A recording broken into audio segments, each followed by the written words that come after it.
Morning students. आज हम पढ़ेंगे कीवर्ड्स ऑफ टेंसेस। इसमें सिर्फ हम कीवर्ड्स को पढ़ेंगे, इसमें टेंस की डेफिनेशन और पहचान ये सब हम नहीं पढ़ेंगे। सिर्फ हमें ये कीवर्ड्स के बारे में ही बताएगा, ठीक है। जैसे एग्ज़ाम में आते हैं उसमें ऐसे सेंटेंस दे दिया जाता है और उसमें पूछा जाता है कि use the correct form of the verbs.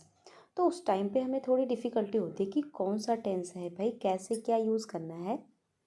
इसकी वजह से हमने सिर्फ इसमें कीवर्ड्स को ही लिखा हुआ है। चलो अभी हम इसको पढ़ते हैं, ठीक है। तो ये फर्स्ट वाला अभी हम पढ़ेंगे। इसमें है फर्स्ट कीवर्ड्स जो होता है always, often, seldom, weekly, frequently, usually, generally, occasionally, daily, rarely, regularly, hardly, scarcely, gradually, twice a day, once a day भी हो सकता है इसमें, every day and every month, every morning, every year, every morning, ऐसे every को लगा करके आपको दे दिया जाएगा, ठीक है। Every night, every morning, every evening. तो ये जो होंगे प्रेजेंट टेंस के कीवर्ड्स होंगे। अभी आप एग्जांपल देखिए, फर्स्ट वाला शी ऑलवेज। देखो ये जो ऑलवेज आया है इससे हमें ये पता चल रहा है कि ये जो टेंस है ये प्रेजेंट टेंस है। तो ये तो यूज़ होगा, इसमें जो हेल्पिंग वर्ब यूज़ होगी अकॉर्डिंग टू प्रेजेंट टेंस के अकॉर्डिंग यूज़ होगी। जैसे भी आप देखो, she always gets up early in the morning. वो कब उठती है? अर्ली इन द मॉर्निंग में उठती है। और एक चीज़ और है कि अगर यहाँ पे शी है तो ये यहाँ पे ऑलवेज लिखा हुआ है तो यहाँ पे गेट्स हो जाएगा, ठीक है। क्योंकि जब हमारा सब्जेक्ट थर्ड पर्सन का होता है, मतलब सिंगुलर होता है, तब उसके साथ जो वर्ब्स आती है, मेन वर्ब आती है, उसमें एस आई एस का यूज़ होता है।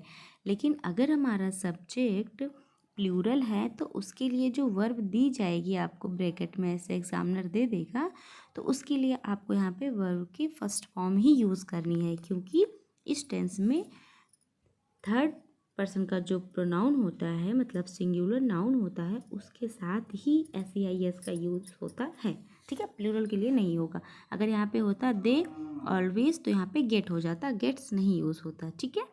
चलो, और इसमें कुछ और रूल्स हैं। फर्स्ट रूल है आपका, देखिए, अगर आपका सेंटेंस जो है वो यूनिवर्सल ट्रूथ होगा, जो कभी चेंज नहीं होता, उसके लिए भी ये प्रेजेंट टेंस ही यूज़ होगा। जैसे the sun rises in the east, तो ये फर्स्ट वाला सेंटेंस है कि जो सन होता है वो राइजेस होता है इन द ईस्ट से।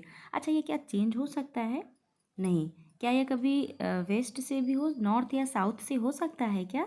नहीं हो सकता। इसका मतलब ये यूनिवर्सल ट्रूथ है, ये ऑलवेज ऐसे ही रहेगा, ये चेंज नहीं होगा। तो इसके लिए भी आपको लगे कि जो सेंटेंस यूनिवर्सल ट्रूथ है उसके लिए भी प्रेजेंट टेंस का ही यूज़ होगा। सेकेंड देखिए, the earth revolves around the sun. देखिए ये भी यूनिवर्सल ट्रूथ है, ठीक है। और सेकेंड रूल देखना है हमें, साइंटिफिक फैक्ट। जो साइंटिफिक फैक्ट्स होते हैं उनके लिए भी प्रेजेंट टेंस का ही यूज़ होता है।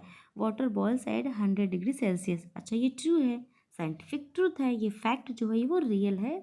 इसको चेंज नहीं करना कि हाँ हमें पास्ट में कर देना है, ठीक है। कि वाटर बॉयल्ड क्या होता था, अभी नहीं हो रहा, क्या होता है। मैं दैट मीन्स कि ये जो साइंटिफिक फैक्ट है ये भी ऐसे ही होगा। वाटर ब्रेजेस एट 0 डिग्री सेल्सियस, ये भी साइंटिफिक फैक्ट है। देखो यहाँ पे थर्ड पे दिया गया है आपको, प्रोवर्ब्स होते हैं ना, barking dog seldom bite.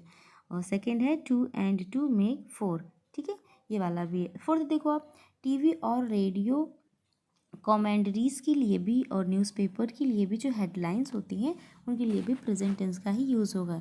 For example, Dhoni hits the ball and takes a single run, ठीक है, यहाँ पे रन लिख सकते हैं आप। तो धोनी ने हिट्स किया, देखो धोनी है इसलिए यहाँ पे सिंगुलर नाउन है, इसलिए यहाँ पे हिट्स लिखा हुआ है। India wins T20 world cup. तो यहाँ पे जो टीवी, रेडियो, कमेंट्रीज है, न्यूज़पेपर्स हैं, इसके लिए भी हम प्रेजेंट सिंपल टेंस का ही यूज़ करते हैं। अभी आप इसी से रिलेटेड 5 सेंटेंस आप सेल्फ से बनाओगे। जैसे यहाँ पे शी कम्स स्कूल डेली, ठीक है। तो यहाँ पे डेली का यूज़ करके आप सेंटेंस को फॉर्मेट कर सकते हैं, ठीक है। Occasionally she speak the truth and regularly she comes the school, ऐसे भी आप कर सकते हो। I get up early in the morning. Thank you.